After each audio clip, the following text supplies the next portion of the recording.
Namaste, and welcome to the Vedanta Life Academy, our Life Inspires Life series. This is a series that we're putting together to interview different monks and nuns and different spiritual sadhakas and how they put the spiritual teachings into actions. It's a way to listen to the philosophy and the teachings that we've all been taking in these classes and how we put them into practice.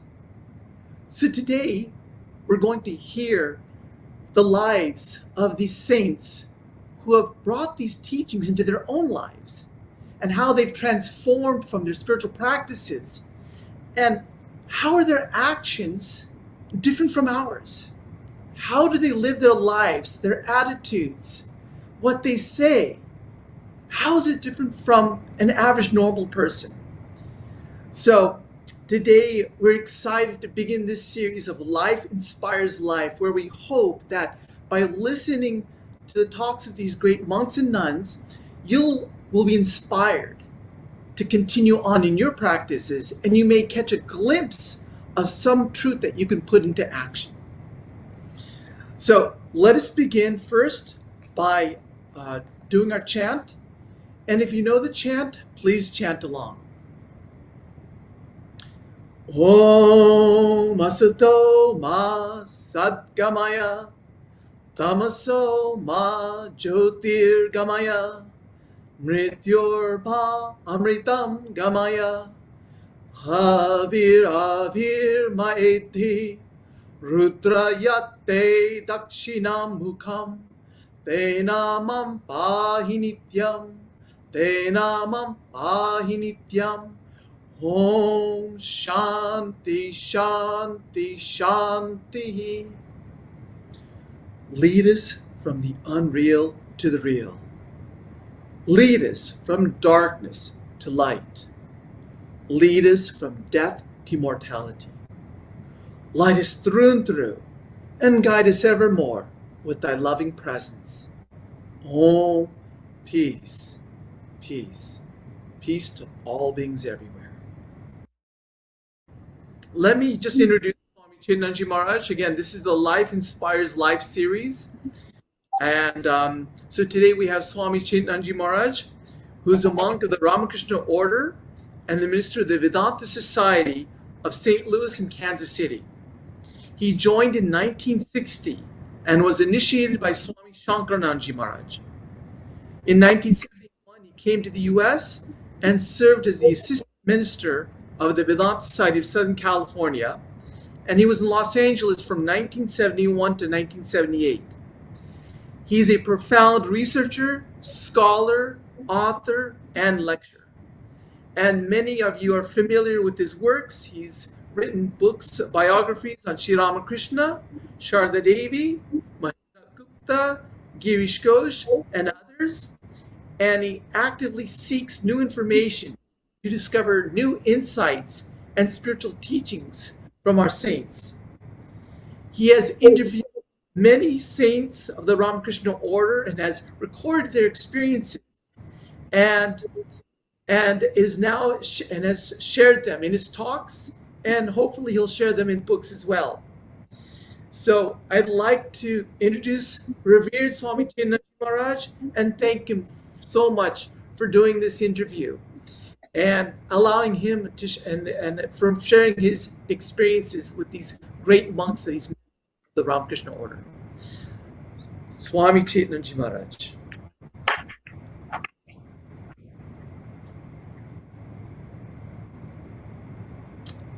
Maharaj, so would you like to share? Shall we start now? Yes, yes.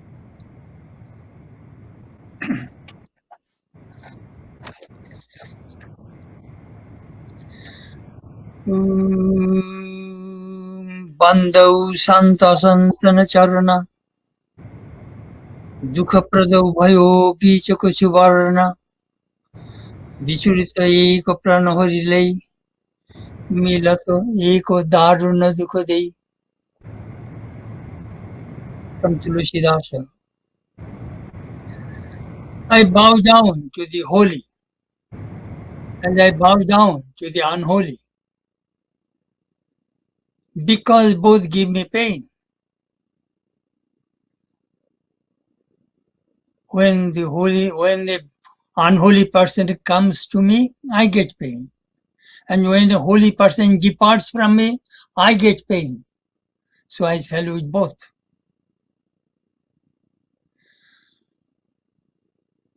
Holy company is very, very important in a spiritual life. Before I start my topic, I shall introduce myself with a few sentences. I started to visit Dakshineshwar and Udbodhan and Belur Math from 1950. I was 14 years old.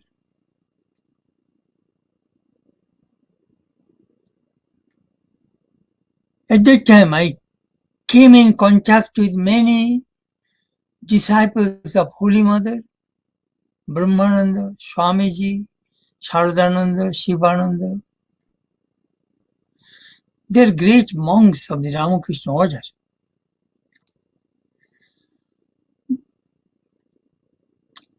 Few years ago, I had an idea that I was thinking that I am getting old and I have many diaries, my own as well as many diaries of the great monks. And I interviewed many Swamis. From America, when I went to India, I thought those things would be lost if I do not record them. So I started to record, and as a result, these 2 volumes came. Prachin Sadhuder Kotha, Volume 1, Volume 2. There are over 120 monks' reminiscences, their stories. I put them in these 2 books.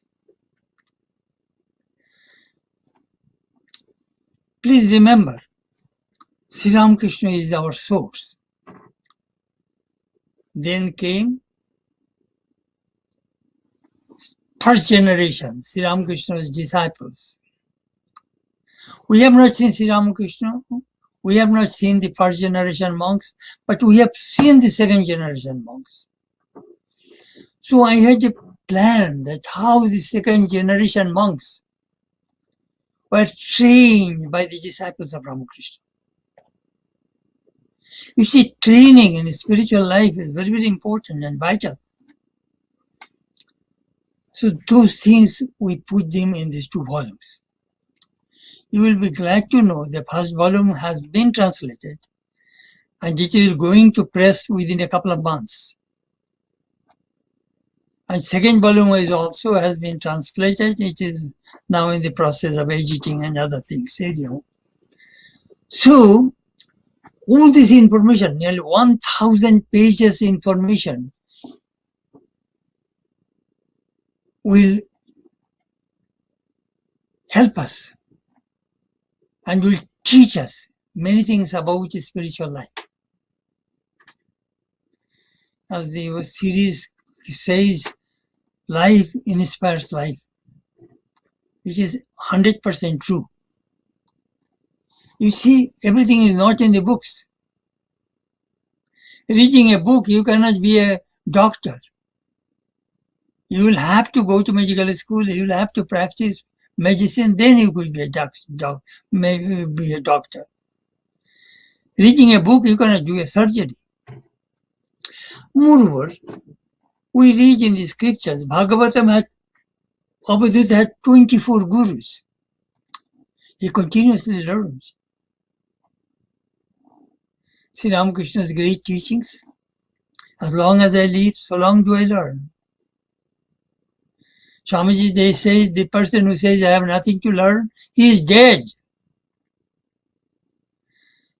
Miss MacLeod used to say, you people think Vivekananda was a great teacher. I saw him, he was a great learner. He continuously learned. As a result, his lectures are always new, fresh. So we must learn. And please, another thing, remember, Diksha Guru, Shiksha Guru. The person, the Swami or the Guru who initiated you, he is Diksha Guru. Follow his spiritual instructions. Diksha Guru will be only one, but Shiksha Guru could be many. Perhaps you can see yourself from your kindergarten up to your university, how you had hundreds and hundreds of teachers. You learn from each one of them. So we must learn from these different Swamis. It will help us. It will enlighten us. That we shall now start.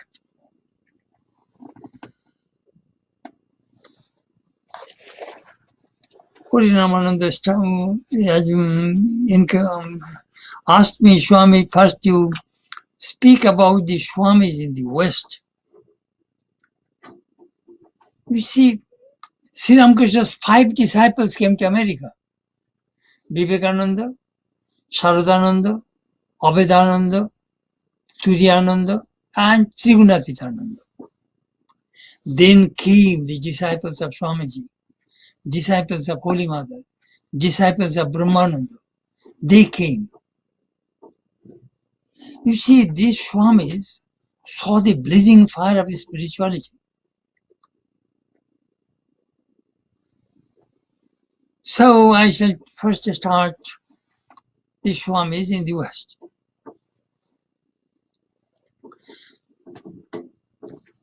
I met Swami Prabhupada and Nikhilananda when I was within monastery in Advaita Ashrama.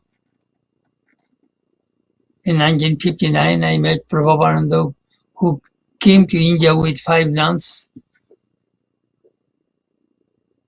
And then I met Nikhilananda also few times in Belur Math, as well as during Swamiji's centenary time in 1963.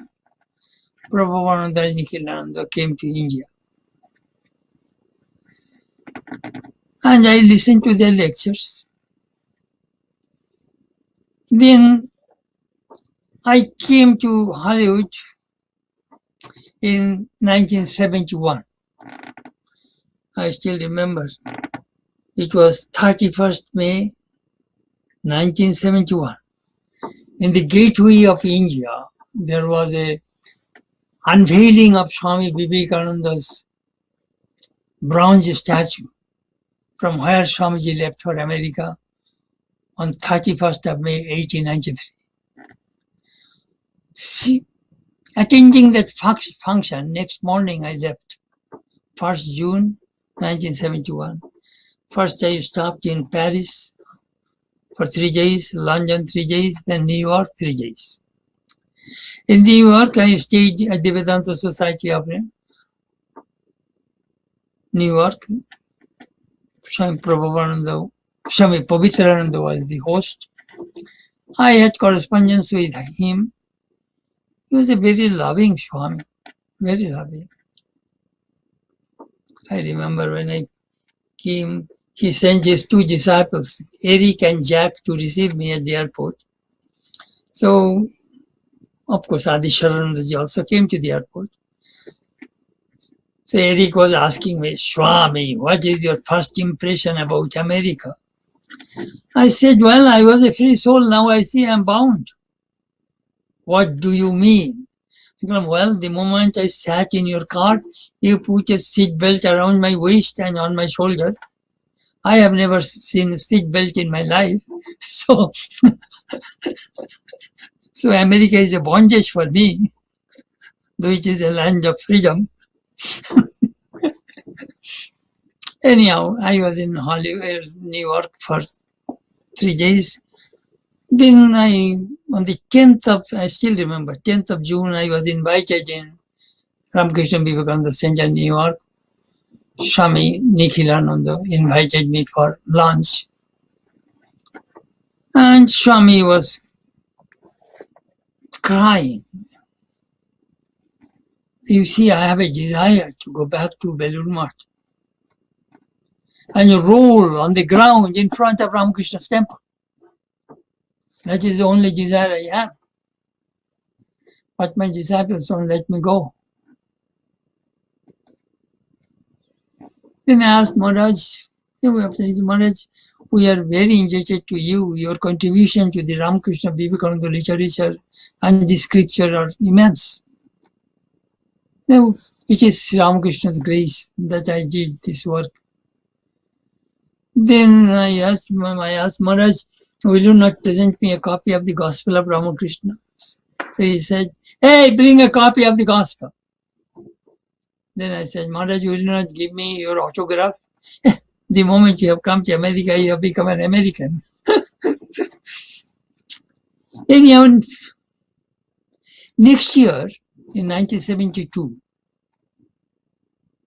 in July, August, I don't remember, I was in Thousand Island Park. And 10 days I lived with him.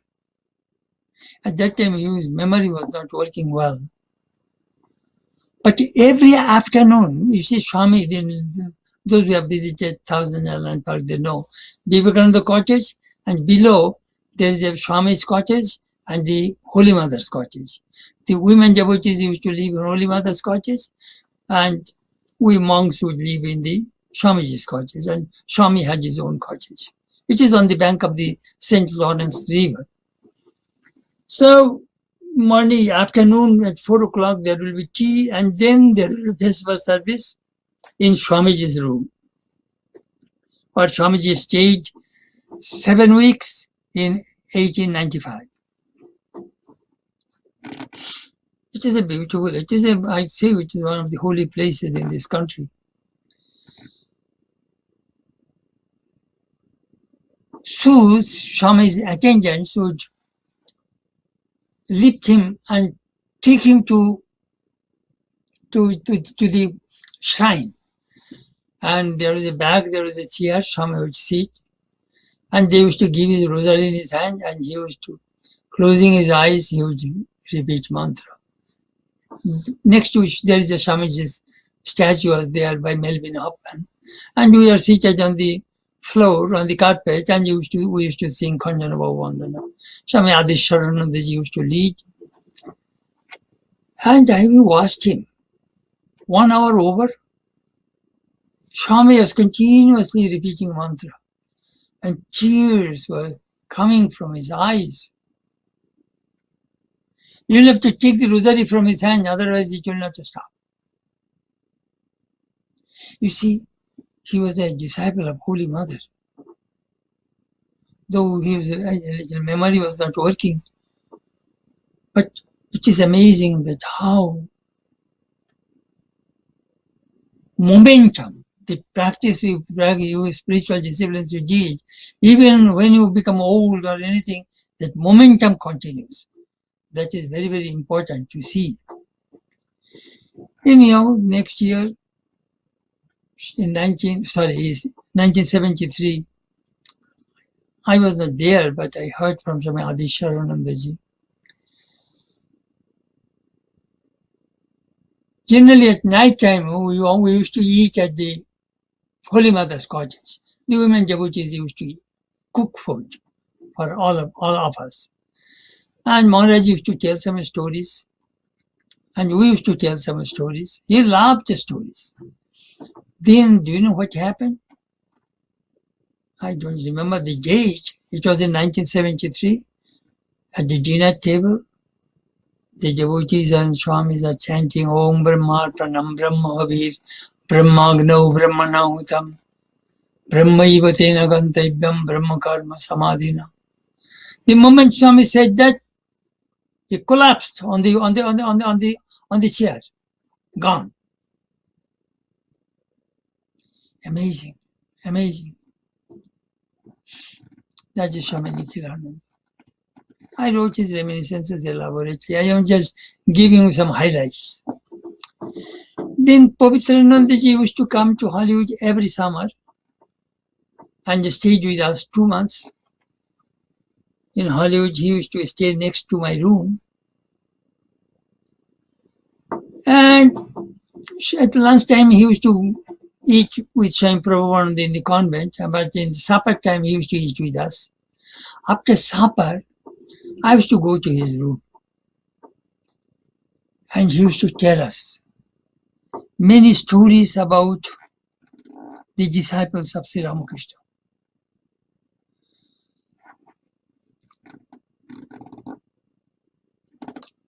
Few things he said, I am telling you some highlights. Few things, one day he went to Swami Sharadananda and said, Maharaj, I am working, but I don't feel that I am working for Sri Ramakrishna. Then Sharadananda said, Sharadananda said, is it your work that you do? No, Maharaj.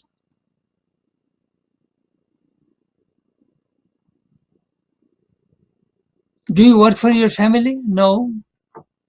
Do you get any, salary, or do you not working for your family, or it is not your work? These three things are correct? Yes. All right. You will understand later for whom you are working. Well, Maharaj, you people asked us to work, that is the reason we are working. That is enough. That is enough. You know, I tell you frankly from my own experience, blessed we are that we got a chance to work for Sri Ramakrishna. I was last year when I was in, year before last when I was in India, I told the training center monks, the brahmacharis, look brother, if you work you will die.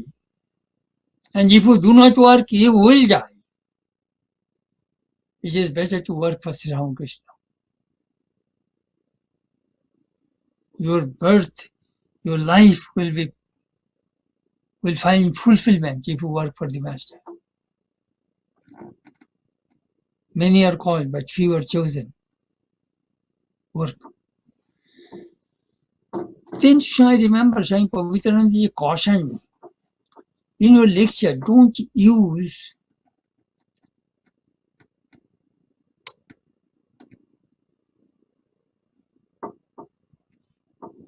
he did not use. You never embellish any lecture, any words, or do not exaggerate.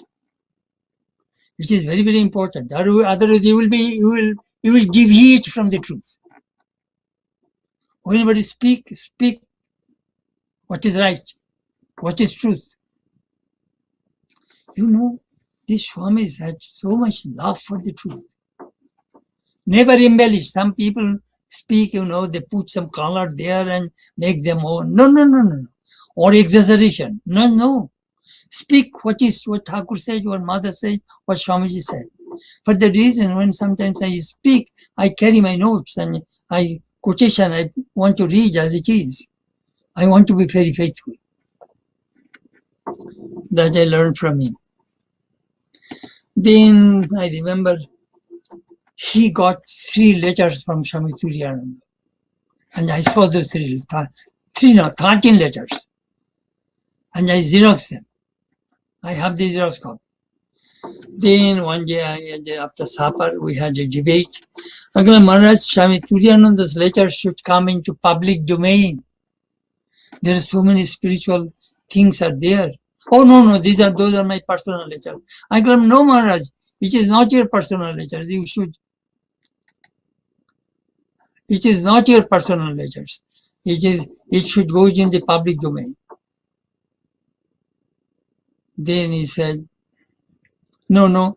Then he went to New York. I'm talking about 1976. Then he was in the hospital. He took all the 13 letters and copied it and sent to Udbodhan President, Swami Vishwaswarananda, and they are published in the Udbodhan magazine. Now it entered into Turiyananda Patra. I forced him. Those letters should come into public domain. Then he wrote me a letter, well, I obeyed you. Those letters are now printed. I'm so happy.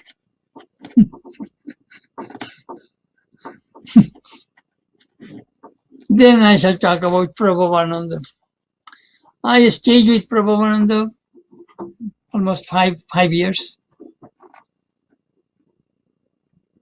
I had a very wonderful relationship. Maharaj really had so much affection and love for me.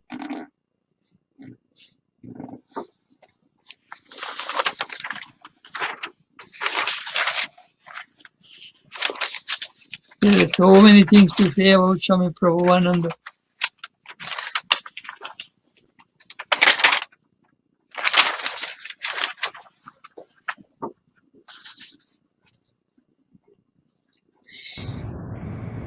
When he was a student, he was a revolutionary. You see, his home is in Banku, in Vishnupur, the railway station. I went to his home, and Swami, Holy Mother, visited through this Vishnupur many times, you see. So Prabhupada ji was he was very close friend of Boshishan. And he used to go to Swami Chetanananda, Swamiji's disciple. Chetanananda said, "Hello, young man, do you know what is the meaning of the word constructive?" Yes. No. Open the dictionary. Find out the exact meaning of the word constructive. See, opened it. Okay. You got the meaning? Yes. Now find out what is the meaning of the word destructive. Open the dictionary. Get the meaning. Did you get the meaning? Yes, Maharaj. Henceforth, do everything constructive in your life. Prabhupada told me that Swami Chetananda's word penetrating inside me. Look, Hollywood, Santa Barbara, Chubuco, what a constructive work he did in America. We are very grateful to him. Another thing he told about Swami Turiyananda, you see, he came in contact with many disciples of Sri Ramakrishna. He was a disciple of Brahmananda, Shivananda, Premananda, Turiyananda, Akunjananda, Vigyanananda, Avedananda. He met, I think, 9 Swamis he met.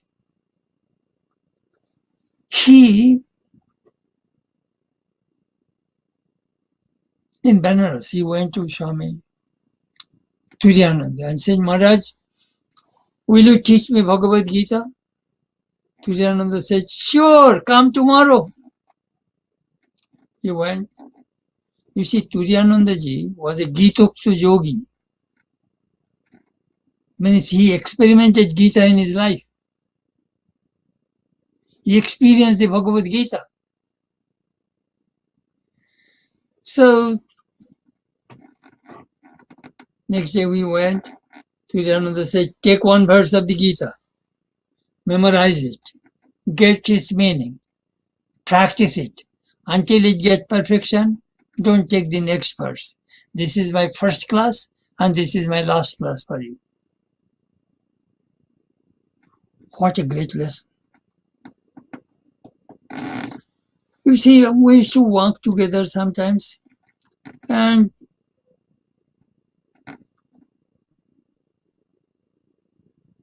we used to live in the monastery in the up the hill. Then he was near the temple. So every day when he usually come back from his walk, I used to go and see him every day when I was in Hollywood. So one day Maharaj was telling me, "Chetanananda, I feel a little depressed." I go, "Why, Maharaj?" Previously, I used to go to the shrine 3 times a day.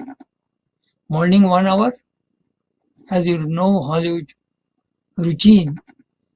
At that time, 7 to 8, but now it is 6:30 to 7:30. I changed it. And then 12 to 1 and 6 to 7. So 3 times monks and nuns must come to the shrine. Swami introduced it.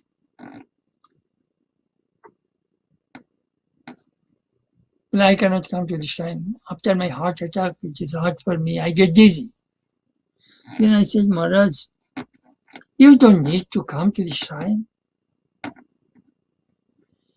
You lived with so many direct disciples of Ramakrishna, you saw mother. Their memories are hovering, moving in your mind. Well, yes, yes, they are in my mind most of the time. Then I said, Maharaj, that is higher than going to the shrine. You have Shahuja Yoga.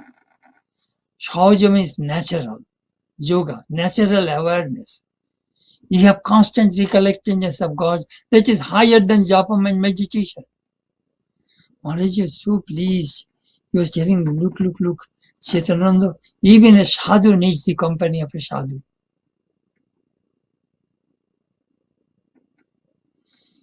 Oh, I have many, many, many reminiscences of Swami Prabhupada.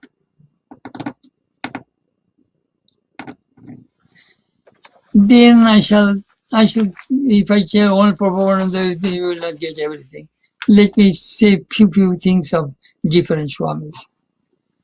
Then in 1973, I was in Hollywood. Swami Vividishanandaji from Seattle invited me to speak and during Holy Mother's, Sri Ramakrishna's birthday anniversary. Then I told him, Maharaj, I can come on condition. Well, what? What is your condition? You will have to take me from Seattle to Vancouver. I want to see the spot where Swami Vivekananda landed on the 25th July, 1893. I want to see that place. He wrote me back, please come, I shall take you to Vancouver. So I went there. Early in the morning, I used to go to the shrine, then I used to breakfast. Maharaj used to come at 8 o'clock. His breakfast at 10 o'clock. So I said, Maharaj, I cannot have breakfast with you, but I shall be with you. So when he came to the shrine, I went and followed him and I watched what he does. Do you know what? I watched him. Then in the breakfast table, I asked Maharaj, when you were initiated by Swami Brahmananda, what kind of instruction he gave to you? His face was beaming with joy. He said, do you know what? Maharaj told me, Puja, Path, Job, Dhyan, চারটেই করবি, তাহলে তোর spiritual life monotonous হবে না. Puja, worship, ritual, Path, reading, Japam, Dhanam, meditation. If you practice these four, then the spiritual life will not be monotonous. I was thinking, this monk got this instruction 60 years ago. Still he was following his Guru's instruction. I saw Swami Prabhupada, so much devotion from the Guru. Love and faith in Guru.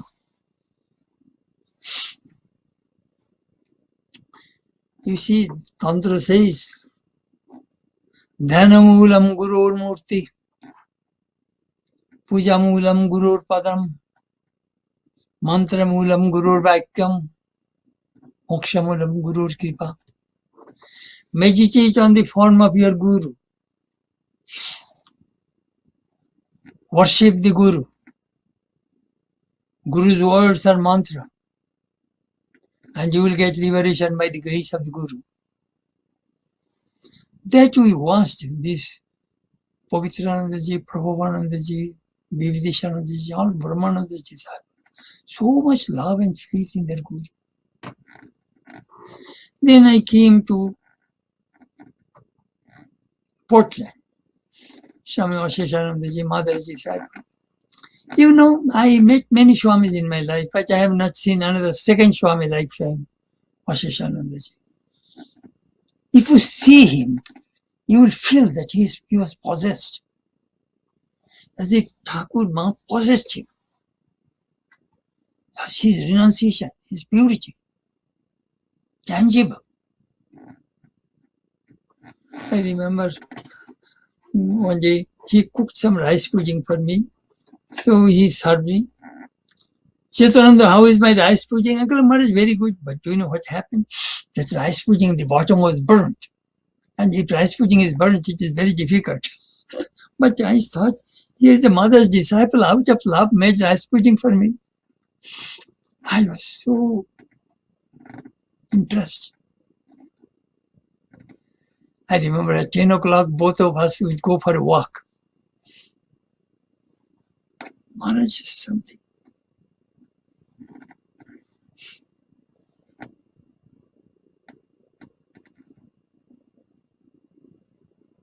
Before his passing away in 1996, I went to see him in Portland.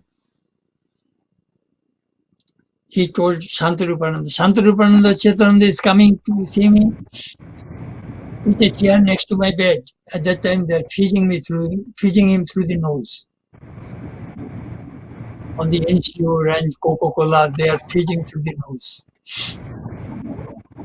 And you see, we have a tradition. If any visiting Swami comes, we give them a gift. Yes, Maharaj. So I got a gift, $35, a check. So I told Shantarupananda, let us go to J.C. Penney. So he was driving. So he went to J.C. Penney. So I bought a big bottle of Chanel 5 perfume, $42. I still remember. I bought that perfume. Maharaj was seated, lying down on a bed, closed eyes, you see. So I spread that perfume around his bed and told Mr. Bush, you know, it would be all the time so that the bed should not have any kind of odor. So I put perfume. I got time to time spray perfume. Maharaj was so kind. When I was leaving, I mean, Maharaj, please bless me. Harbinge. I bless you wholeheartedly. Great Swami.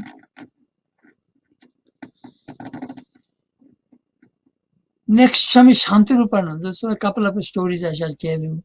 He was in San Francisco, then he returned to India, lived in Lucknow during his last days. And anytime, whenever I visited India, I always visited him, and Maharaj was very fond of me. And he wrote many, many letters to me. One of his reminiscences I learned from Swami Sridharanandaji. When Swamiji was in America, he was passing through a hard time. One day he went to a post office and he found heaps of letters on the floor. Heaps of letters. Swamiji was thinking, he saw through them, my goodness, is it possible to sort all these letters? Swamiji left. Then he had a curiosity. Let me go and see again. After some few hours, he came back to the post office to see what are the conditions of those letters. He found several people are putting that pigeon holes and sorted letters almost done. Do you know what lesson Swamiji learned from it? When a bad time comes in your life, wait. Swamiji was passing through a very hard time. It will be solved. It takes time. As heaps of letters were sorted. Hold on. You know, these kinds of things are very, very important in our spiritual life. Never get depressed. Wait. Time factor is there. A dark night of the soul, as the Christian mystics speak about, try a spell in spiritual life. It comes to everybody's life. Never give up. I remember when I was in Hollywood, one devotee was very depressed. I was telling her, she was telling, I can't, you obey me? 1 hour? 1 hour you obey me. Please tell me, Swami, what shall I do? You go to your room. Close the door. Open Complete Words, Volume 2. Jnana Yoga lectures. Read that lecture, Open Secret. Read loudly. It will take nearly 45 minutes to 50 minutes to finish that lecture. And tell me after 1 hour how you feel. She said, Swami, it works. My mind is up. Please remember, Swamiji's words are very powerful. Sri Ramakrishna's words are very powerful. Behind their words, there is experience. Those are all experienced words. Never give up.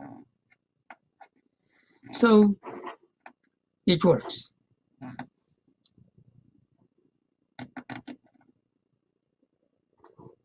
Next, I shall talk about Swami Sarvagatanandaji, Boston. I think he is the longest, he lived the longest period in America, 55 years. Prabhupanandaji, 53 years. Chetanananda, myself, both, we are now 49 years. In June, coming June, I shall complete 50 years. So, anyhow, what I was talking about, Swami Sarvagatanandaji. He was initiated by Swami Akhandananda in Bombay. And Akhandanandaji said, if you want to be a monk, walk from Bombay to Hardwar, maybe nearly 1,000 miles, on foot. Don't carry any money. Begging food, walk and join there. So he followed his guru. After 3 months, he reached Hardwar, met Swami Kalyanananda, Swamiji's disciple.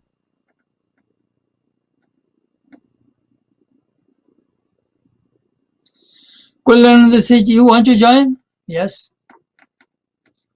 Listen, young man. মন্দিরে পূজা, নৈবেদ্য, প্রার্থনা।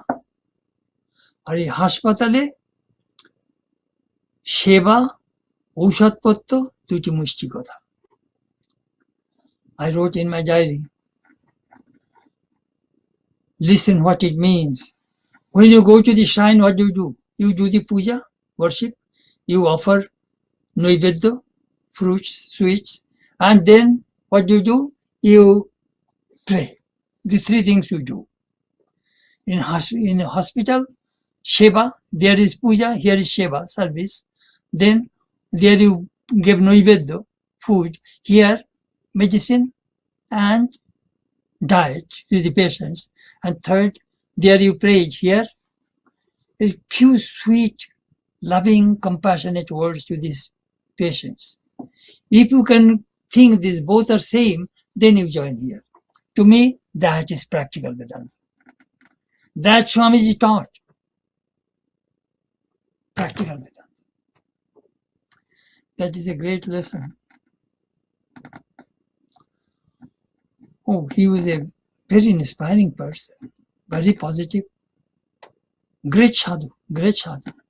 He inspired many young people in MIT, Harvard University.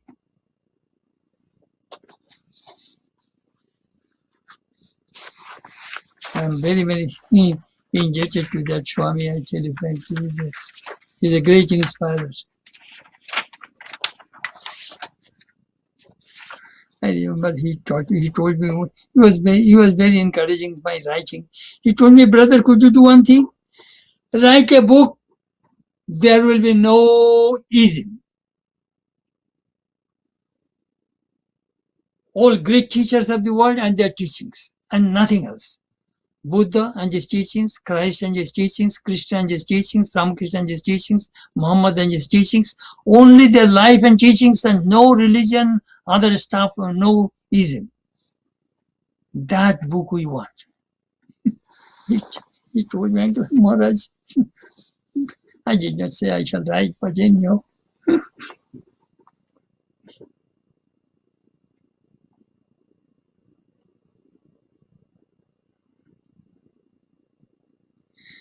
Then Swami Shraddhananda, he was my mentor in Sacramento.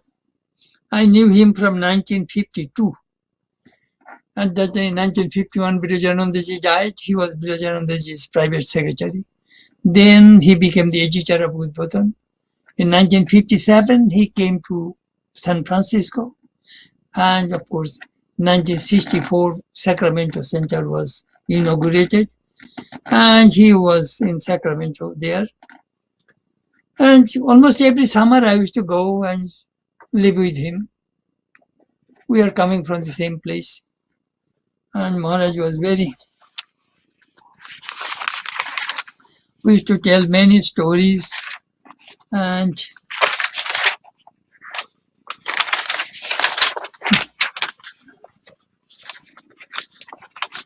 so sometimes this place was so hot. One day he was telling, "Hey Chetanananda, do you know what shall I do right now? I shall bring cold air from San Francisco Bay." Uncle, how will you bring, Maharaj? You will see I have a mantra. But what kind of mantra you have? Well, you will see I shall repeat Madhu Brahman.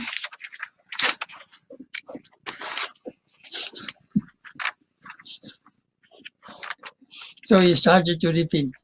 Yam Prithivi Sarvesham Bhutanam Madhu.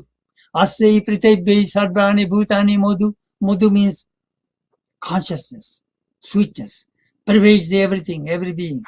So after some time we saw a little top of the trees, a little moving. Then just see, my mantra works. He was so funny.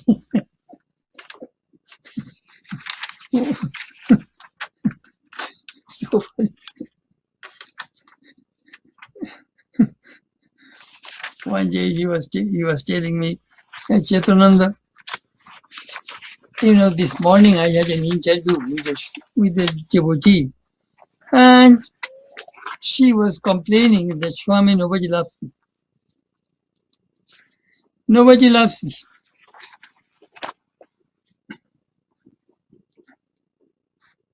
It hurt me. It really hurt me. Then we saw, you know, some trees around. Look at that peach tree. All the year round, just standing there. When the season comes, that tree gives me fruits. That tree loves me. That tree does not leave its own fruits.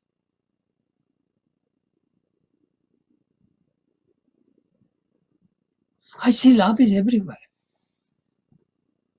Then he was a little poet by nature. He started to say, you know, when I get up from my bed, I go to the bathroom. My toothpaste and brush tell me, we love you, brush your teeth. Then water sink says, I love you, rinse your mouth. Then I put on my clothes, they love me, and then I go to the shrine, my asana tells me, sit down, I'm waiting whole night, please sit down and meditate, I love you. Then I go to the breakfast table, the chair tells me, I am waiting whole night, please sit down, have your breakfast. Then fruit juice, then toast, then cereal, then coffee, all tell me that we love you, eat us, and get us strength, we all love you. Love is everywhere. So listening to his story, I came to St. Louis and I prepared a lecture, Love is Everywhere. Actually, do you know what? It is in Shankar philosophy. There is a aphorism of Kopila. Sangato pararthotvat. All combined objects in this world are for others, not for you, not for oneself. This room is for myself, not for myself, which is for me. This light, not for itself, which is for me. This microphone is not for itself, which is for me. Your beauty is not for yourself. We all enjoy your beauty. The mosquito curtain is not for itself, it protects me from the mosquito. So everything in this world is for others, not for yourself. That is called Shanghato Prarthatva, which is Shankar philosophy. Maharaj used to tell so many stories. His diary, I used it elaborately in these 2 volumes. You will find it.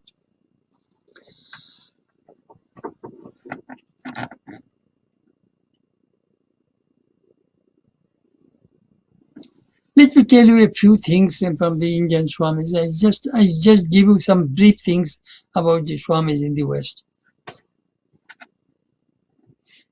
I am very fortunate that I became very close with all these Swamis. My Guru, Swami Shankaranandaji, I remember during initiation we asked Maharaj, give us some advice. Advice, Upadesh, only Upadesh. Nobody obeys, only one Upadesh. Read the Gospel of Sri Ramakrishna every day. Ramakrishna answers all of our questions. If Ramakrishna's answers do not satisfy you, my answers will not satisfy you either. I got a great lesson. Swami Nirbananandaji was the attendant of Brahmananda, who was responsible for sending me to America.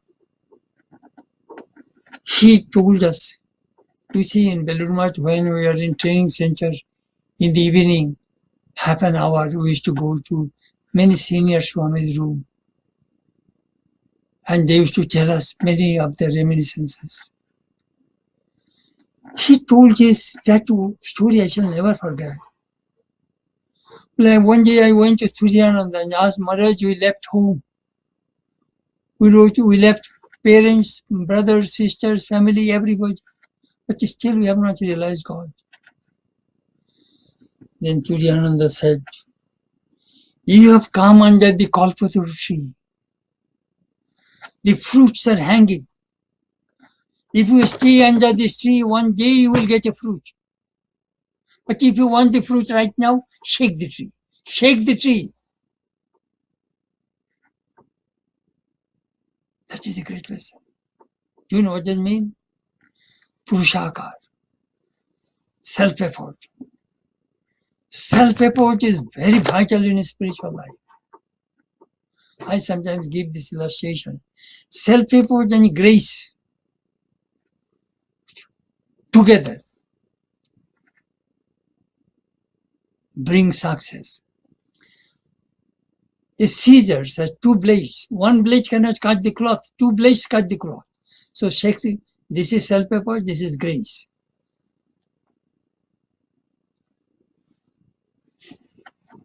I remember one of my students took initiation.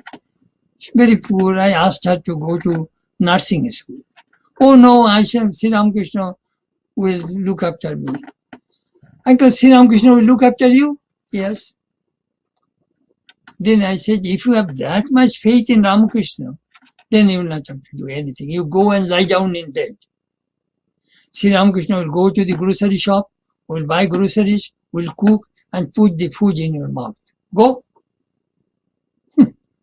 It is not easy to have that kind of self-surrender. 100% self-surrender necessary. It is not easy. As Sri Ramakrishna says, unfurl the sail, then the wind will catch.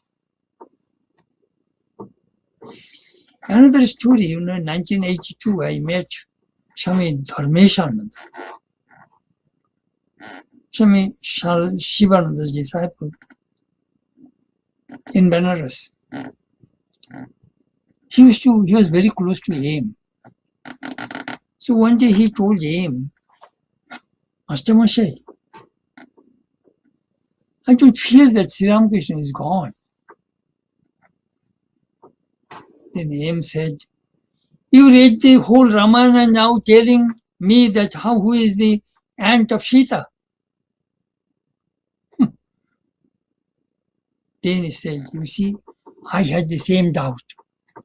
One day after lunch, Master was resting and I was gently caressing his feet. And I was thinking, this man sleeps, eats, talks, walks, just like human being. How can he be God? I was thinking, immediately Sri Ramakrishna got up. Hey Master, ki bhabcho? Hey AIM, what are you thinking? What are you thinking? Eke bhabale shab hoye jabe. If you think of me, you will get everything. You will get everything. You will get everything. 3 times Sri Ramakrishna said. Then he started to talk with the Divine Mother. Mother, did I say it or you said it? Did I say it or you said it? Saying so, Sri Ramakrishna went into Samadhi. But that day I realized that Sri Ramakrishna was God. Sri Ramakrishna was God. I remember I asked Swami Boroda Maharaj, Ishanananda. I said, Maharaj, in my home I have mother, I have sisters, I have aunts, so many women in our home. Holy Mother was a woman. What is the difference between Holy Mother and other women? Then Boroda Maharaj replied, have you seen any person who is free from desires? That is Holy Mother. Completely desireless. You see, we have desires. Everybody has desires. I have desires. Do you know what?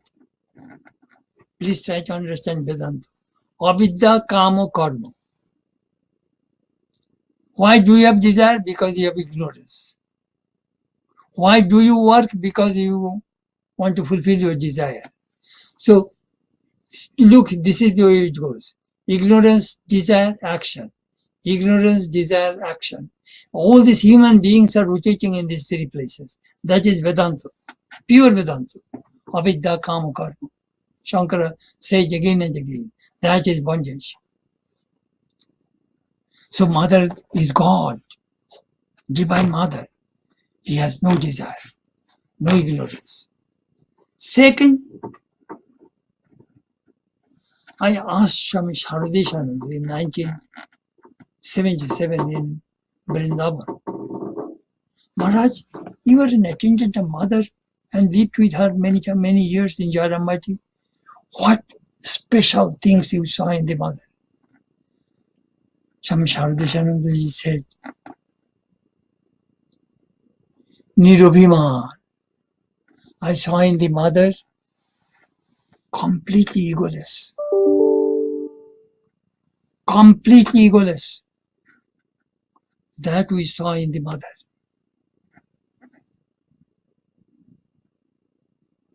All human beings have ego. Well, I have ego. Everybody has ego. But Mother has no ego. Ramakrishna's ego died forever.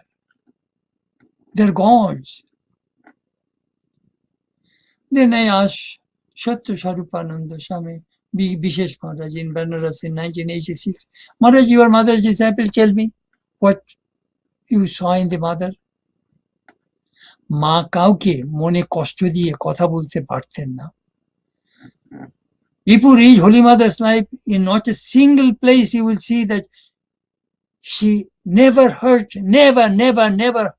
anybody through words.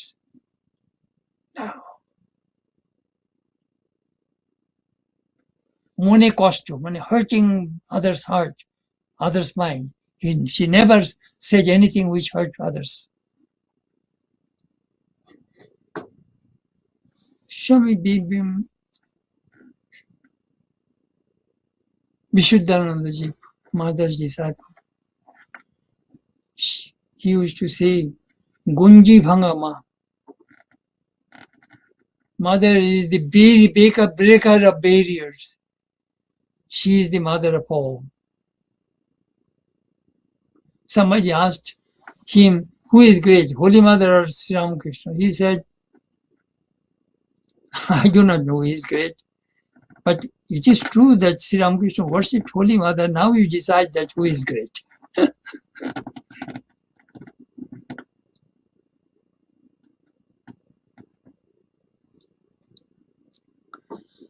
One story I shall tell about Swami Gambhiranandaji. You see, I came to him 1st December 1958. I was in Advaita Ashram as a proofreader and editorial department.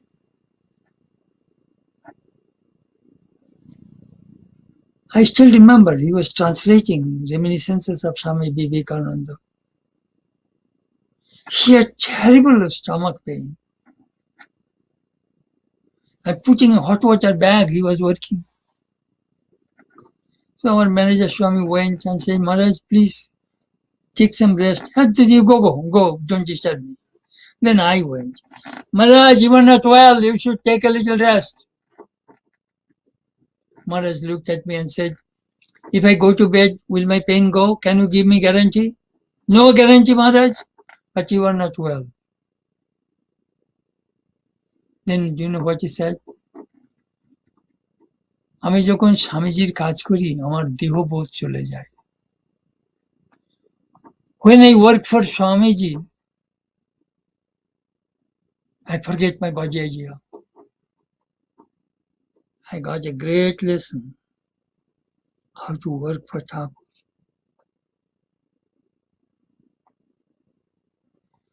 And Swami Bhuteshanandaji was very loving, dear to me. Maharaj was so fond of me. I wrote his long reminiscences. One day I was teasing him, Maharaj, what kind of guru you are? Sri Ramakrishna says that there are three kinds of physicians. One physician will prescribe the medicine, he will not inquire whether you are, what you are doing, you look after yourself.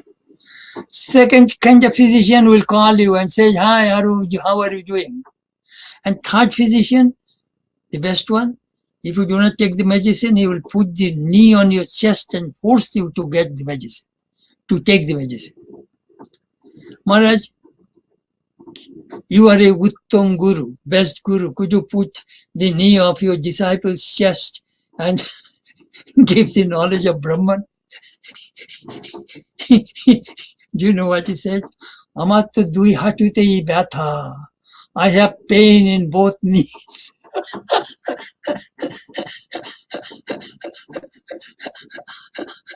I have pain in both knees.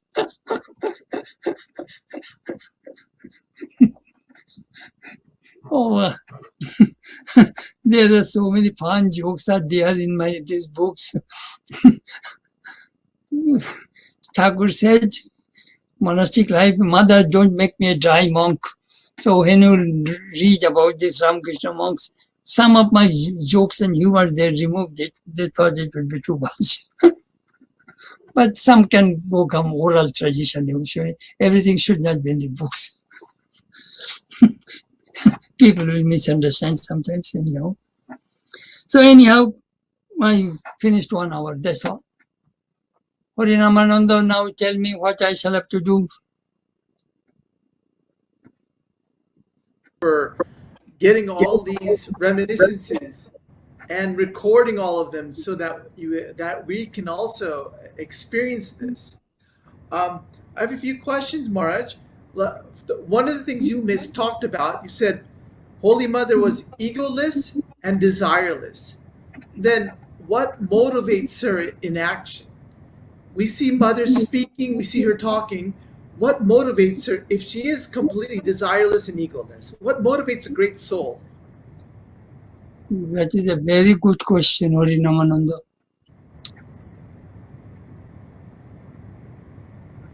In the last Gita class that I was talking about, the concept of the Purushottama. You see Purushottama, in the 15th chapter of the Gita, Purushottama. Who is Purushottama? Krishna says, in Shagun Brahman, this manifested universe. That is Brahman. Nirgun Brahman, unmanifested, that's absolute. That is also Brahman. And what is Purushottama? Purushottama is both combined, Shagun Nirgun. At the same time, out of Sambhavami Atmaya, I embrace my own Maya and then take a human form. You see, if you want to be born, you need a desire. Without desire, you cannot be born. Desire will bring you down to the earth. So these people do not have desires. Desireless, egoless. How do they come? They embrace their own Maya.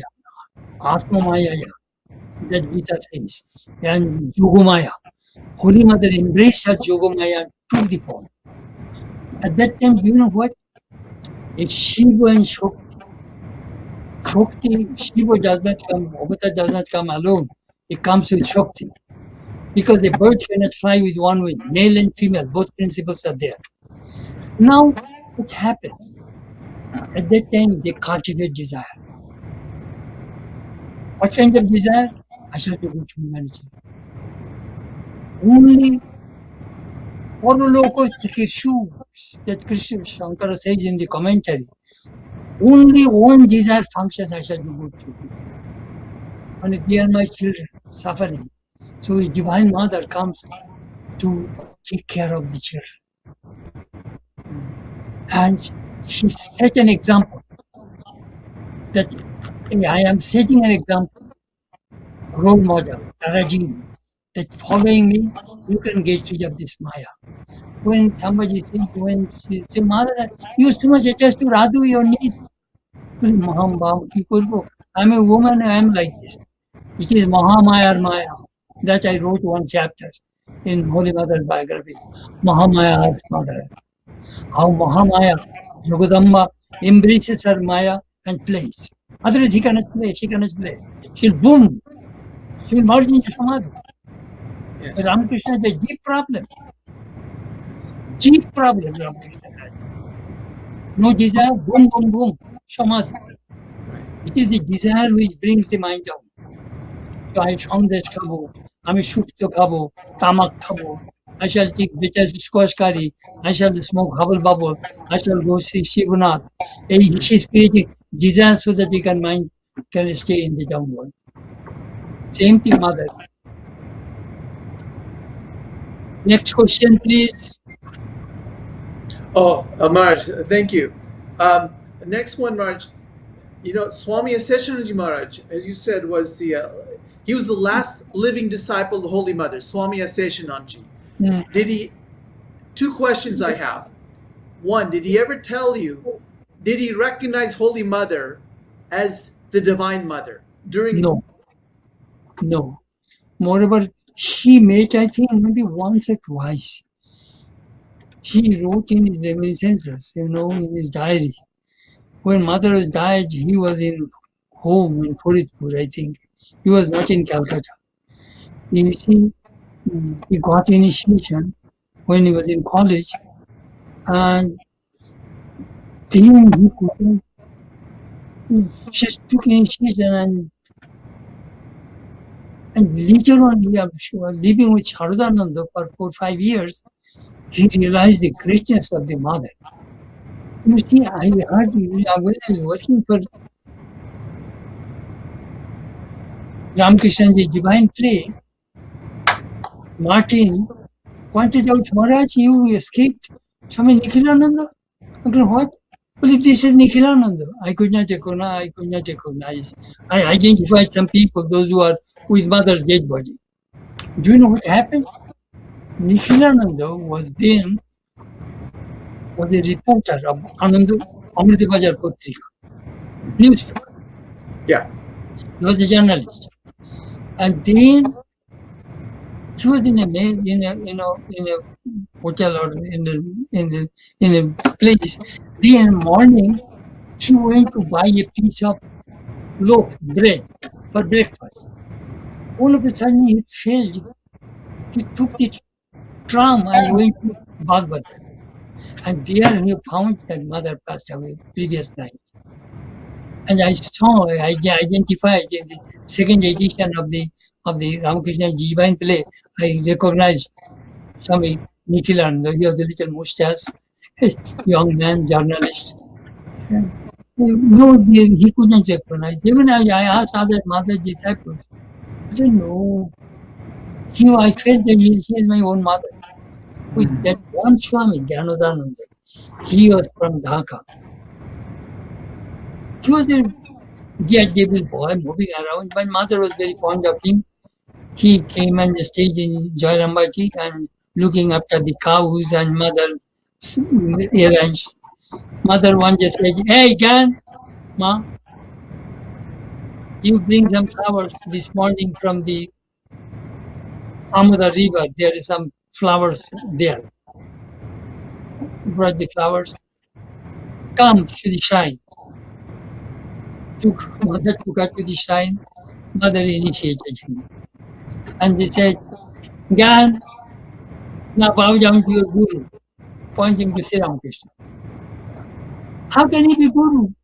You gave me initiation, so you are my guru, mother. No, I am nobody's guru. I am everybody's mother. Thakur is the guru.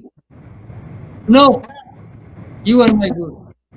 No, I am your mother. Well, my mother is in Dhaka. How can you be my mother?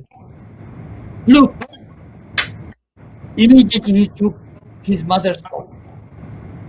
Holy Mother took his mother's form to that lady who was in Dhaka. She was overwhelmed and fell like others. You see, I wrote, please watch one thing, that in how to live with God, in the first chapter is Ramakrishna's various forms. How many ways Ramakrishna appeared before the Jabutis? Holy Mother also appeared as Jagadhatri, as Kali, as Bagala, as various ways she also appeared. She is not an ordinary woman.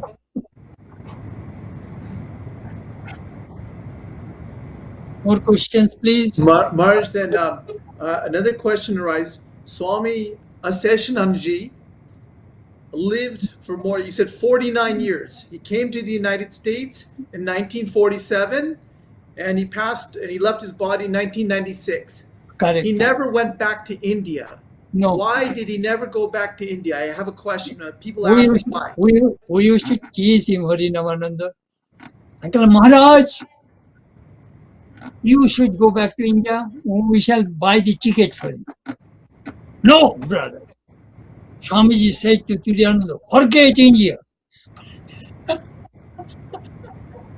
Forget India. So he never went. So much renunciation, purity. And his devotees in Portland, they love Maharaj's scolding. If Maharaj did not scold them, they will feel Maharaj will leave this world very soon. They will think that Maharaj's scoldings are blessings, you see. Hey, Mr. Bush! Yes, Maharaj. Yes, Swami. Don't talk all these things. Yes, Swami. Maharaj was so... But people knew that, he was full of love. When he came to St. Louis, we asked him to his reminiscences and we recorded. Later on, Shantaripananda made a DVD out of it. I said, all right, you publish it. We also have that lecture. One thing we did, I think we have the widest, large collections of the visiting Swamis. From 1984, we are making videotapes with VHS. Now VHS we transfer into DVD, and now from DVD to MP4. We have so many things. We have slowly we will have to transfer them into YouTube. You will get thousands of lectures, visiting Swamis and my lectures, everything. We are very rich, though we have a small center. That's wonderful, Maharaj. I love the Swamis, and so many visiting Swami came in 1988, 1993. So we have to. Do you know what? Some centers make a festival. All Swamis together, you will speak 10 minutes, 5 minutes, like this. Do you know what I did? One Swami each month. The devotee gave me $10,000. So the Swami bring all Swamis. One Swami each month, so you can get maximum from him. That way, we have wide range of DVDs and videos. Wow.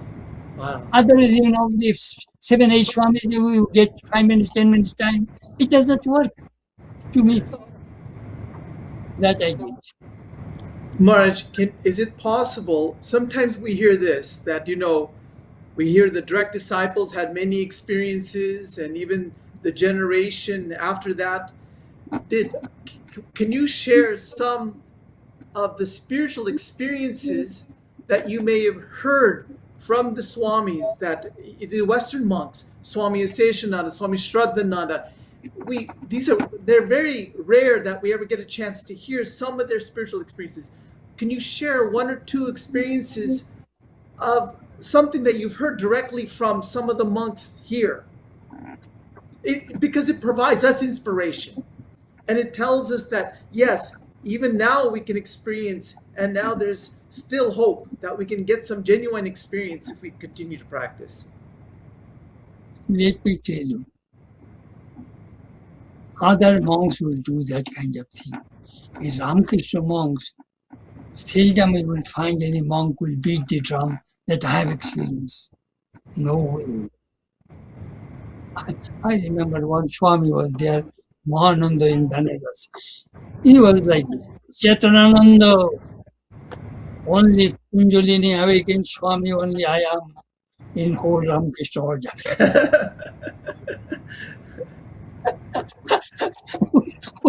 Yes, Maharaj, yes, Maharaj. We never do all such things. Our monks, let me tell you one thing. When I was in training center, one of my friends came from Hardwar center. He traveled all over India. And many monasteries. Then I asked him, why did you train? Why did you find best kind of monks? He said, best kind of monks I found only in Ramakrishna order. How? But at least these monks' life are free from woman and God. Kamini Kanchan Mukto, Ramakrishna monks. He have Bodhatmananda Swami once told me in training center. Somebody challenged him. Then he said, do you think I'm cutting grass last 40 years? If I would not get anything here? There are some Swamis, they really had experience. So Vishuddhanandaji told, I have seen. Swami Shankaranandaji told. Still people should know. Still there are some monks in the Ramakrishna order. They get command from Thakur.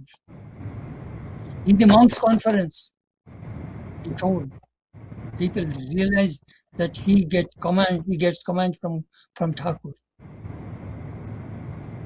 I met some Swamis. Govinda said, yes, I have seen Amarnath. And I don't see, he was telling Swami Shothakrishna Maharaj, Swami Atmasanandaji, when both went to Amarnath. Hey, Shothakrishna, I don't see Amarnath, I see Thakur. I see Thakur. In Amarnath cave, in Kashmir. He said, our Swami will not beat the drum. They, because spiritual experience is very private and it's secret. It should be. Those are we ridicule the monks, those who say they have experience. Watch their lives. Thakur say, সাধুকে দিনে দেখবি, রাতে দেখবি, তবে সাধুকে বিশ্বাস করবি. See a monk at daytime and night time, then believe him. Then believe in him. Watch their lives. As you started the series, life is in Spirit's life, that is true. There is a lamp. You light from that lamp, then this lamp will be lighted. Next lamp will be lighted. Generation after generation, Ramakrishna lamps, Gadadhara Dharma Deepa, the luminous light of Gadadhara is shining. And we are all lighting from that light, from the light. It does not go away. It remains the same. Because Purnamada Purnamidam Purna, Purna. It's all Purna. You see, our organization is very, very special organization. Behind us is Thakur, Ma, Swamiji, all the direct disciples of Ramakrishna. 5 years Vedantic tradition. We are very rich. In other organization, one guru, one yogi, one baba, bas, finish. When he's dead, fight. In this organization, I sometimes say there is no hypocrisy. There is no hanky-panky business. There is no power struggle, no commercialism, nothing. We all dedicated souls give their lives for Thakur. You know, Guru Namananda?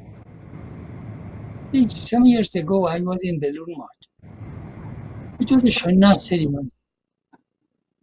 I saw nearly 400 monks in that big hall. And during Mangalarati, when the Homa fire was, Viraja Homa was over, I was behind. I saw these 400 monks lay down Shashtango in front of Thakur. I was thinking, do you know what I thought? These 400 monks, they're learned. They came from 400 families, 400 upbringings, everything different. But how they're united with the ideal of Thakur. Thakur is our all in all. You know, it is amazing this way how the Ramakrishna order has been set up. Yeah, I'm working, a book will come, Ramakrishna Mission, Udhivishan Riti, with history of the Ramakrishna Mission meetings, minute book. It will be in Bengali. Then another book is coming, Ramakrishna Mahasamadhi Riti, history of Ramakrishna's passing away. I wrote 124 pages. So, the person we love, we want to know about that person. Right. We know every cheat beat about Thakur. All right. Oh my goodness. 9:30, I took a long time. Thank you, Maharaj. How many people you had today? Marge, I don't know because I don't see the YouTube. It's on YouTube here. I don't see the YouTube. But Marge, I want to thank you so much for the reminiscences. Because of you, these experiences are not being lost, but they're being preserved, and they're shared with us. There are very few monks, Marge, in this order that continue to do this, and you make spiritual life fresh. And we thank you so much for collecting all these experiences and sharing them with all of us. Otherwise, it gets lost, Maharaj, in this oral history. So we thank you so much for preserving this. You see, I feel bad. You see, 50 years I was in this country, and when I was in India, I do not have this kind of thinking that, you know, after coming to the West, I understood the value of history. Value of history. And I had the nature to write diary. I have so many diaries, so many dead monks' diaries behind me. Huge quantity of diaries. Wow. Swami Chetanananda's 14 diaries are with me. Wow. Huge. You cannot believe. I may be a poor monk, but I am very rich. But is that a quality that a spiritual aspirant should do? Keep a diary every day? It seems like many of the monks have kept diaries, the ones you're talking about. What is the use of a diary? How does that help us in spiritual life? That I learned at 11 o'clock at night in Hollywood in Shraddhananda's room. Chetanananda was visiting us. At 11 o'clock, I saw he was writing a diary. And so, you see, I have diaries. Every day I write my diary. I have 2-3 kinds of diary. It is working diary, spiritual diary, personal experience diary, scripture quotation diaries. I am a different person. Then you know what Shraddhanandaji said? I saw he was writing diary. I told him, why do you write diary? As you asked me question, I asked the same question. Oh, you want to know why do I write diary? This diary tells me the world is not real. This world is not real, my diary tells me. I go, how come? Then he said, do you know what? 7 days ago, something happened. And I was so disturbed, extremely disturbed. And now, after 7 days, I opened that entry. I found it is so negligible thing that I was so much disturbed. That does not bother me at all now, after 7 days. I see. It proves that the world is not real. Mm. I gave a good answer. That is Shraddhanandaji's answer. Yeah. This world is not real. Yes. All right, thank you very much. Beautiful. Thank you, Maharaj. Thank you so much. Why is your that recorder? Should Oh, it? March, it'll be so. And then let me share with everybody else that because we've had some difficulties in the beginning, so this is being recorded. It'll be put on YouTube, and within a day or two, and we'll send everybody an email so that they can get this link again. Okay, thank you. Marge, thank you so much for everything. We enjoyed everything, and we hope to hear later on some more experiences. Okay, Thank you so much, Marge. thank you, thank you, Om thank you. Jai Ma. Shanti Shanti Shanti Hari Om Tat Sat Shri Rama Krishna Arpanamastu. Bas. Thank you so much, and thank you everybody. Thank We'll you, see everyone. you again in a few weeks with with some other experiences of life inspires life. Thank you so much, Marge. Thank you so much. Thank you, thank you.